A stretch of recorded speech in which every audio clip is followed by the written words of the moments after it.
வாராகி அம்மன் என்பவள் உக்கிர தெய்வமாவாள். இந்த உக்கிர தெய்வமான வாராகி அம்மன் குழந்தை மனம் கொண்டவளாக இருக்கின்றாள். இந்த குழந்தை மனம் கொண்ட வாராகி அம்மன் நம்மை காக்கும் தெய்வமாகவும், நமக்கு இஷ்ட தெய்வமாகவும், நம்முடைய குல தெய்வமாகவும், இதற்கும் மேலாக ஒரு அன்னையாகவும் இருக்கின்றாள். இந்த அனைத்து ரூபத்தையும் கொண்ட இந்த வாராகி அம்மன் ஒருவரது இல்லத்தில் வந்து அமர்ந்து விட்டாலே அந்த வீட்டில் இருக்கின்ற அனைத்து கஷ்டத்தையும் இவள் பஸ்பமாக ஆக்கிவிடுவாள்.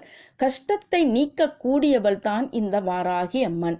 கடன் பிரச்சனையாக இருக்கலாம், கணவன் மனைவிக்குள் பிரச்சனையாக இருக்கலாம், அல்லது எதிரிகளினால் தொல்லை இருக்கலாம். இவை எதுவுமே இல்லாமல் வீட்டில் யாராவது அடிக்கடி நோய்வாய்ப்பட்டு கொண்டு இருப்பார்கள்.